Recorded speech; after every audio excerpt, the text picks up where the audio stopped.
We are in the middle of day 2 of this government shutdown. You've lived through these shutdowns before. I think we spent about an hour yesterday, Jordan and I, just breaking down people what this looks like. Because I think a lot of people who have never been they've been through a government shutdown. They maybe just never knew they went through a government shutdown because they were not politically attuned to what was happening. And, a lot of us over the last 8 years, you could say 10 years, got a little bit more attention being paid to what was going on in the news. And I even received texts from people who, maybe last time they were in their early 20s and now they're in their mid 30s and they're going, well, what does this mean? What does this mean?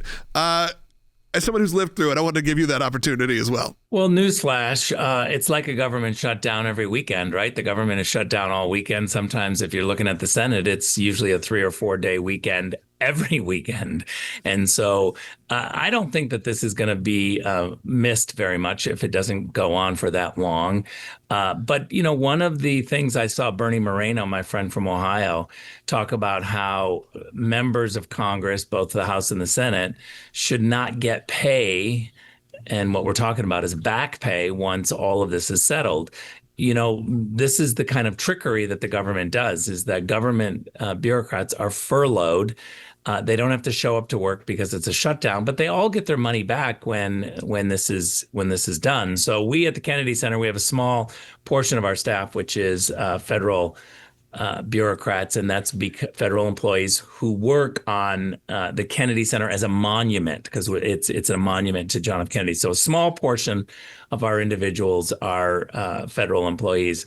I've told them, we're just going to keep paying you. We'll figure out the pay, but you got to show up to work, because I know what's going to happen in a week or two. They're going to figure it out, and then they want me to pay everybody back pay after they didn't show up. So I just said, show up. We're going to keep paying you. We're going to figure it out, but no one at the Kennedy Center is going to be furloughed. Well, that's good to hear about the furloughs, but we do know this affects people. And like we said, and you brought up, is for the mass majority of people, they're not feeling the effects of this yet. They aren't going to feel the effects of it. Likely it'll get done before they do. Now, obviously, there is a group of people who their jobs have been furloughed. And President Trump this morning even kind of put out a statement going, well, this does give me the opportunity. And I think, look, this has been a bit of what people voted for with President Trump, is to look at these departments and go, okay, what is actually necessary? What are we doing here? Have we overbloated a lot of these departments? Now, I'm not for anyone losing their job. I think we need to be very clear about that, especially in these really tough times for a lot of people. But if it gives the door, if the door opens, you're able to go, okay, now let's see who's really doing what needs to be done. It gives that opportunity to President Trump and his team to start making those cuts. Look, I view it a little bit differently, in that the American taxpayers have a group of people, public servants, who work for them.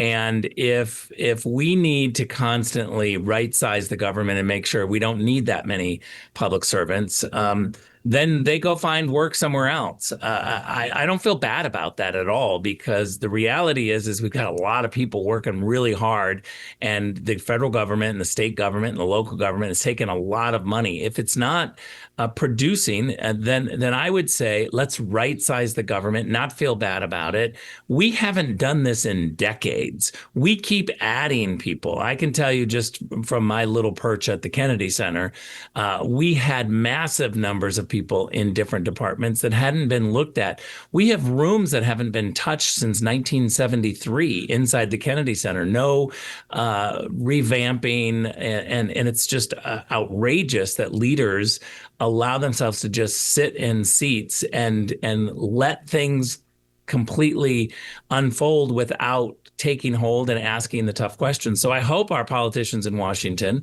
are constantly saying, and cabinet officials are saying, what are we doing? Is this the appropriate number of people? And when you let people go, thank you for your service. This is all of our tax dollars. Let's not feel bad about it. Yeah, maybe that's a good point. And I think that maybe I don't feel bad. We had a couple callers call in that were like, I'm President Trump's one of the biggest supporters.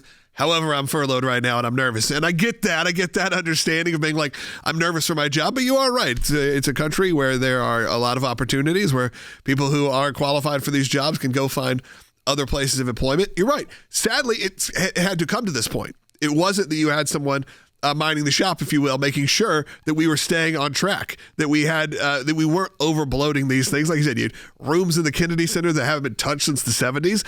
I think people would be appalled by that when it comes to what their funding is going to. Look, I don't think our forefathers ever envisioned that Washington, D.C. would be a city that is untouched by the economy or layoffs.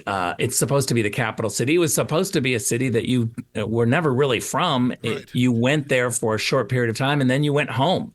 That was the whole vision. And now we have Washington, D.C. as a big, bustling city that never gets budget cuts. And so that wasn't the vision.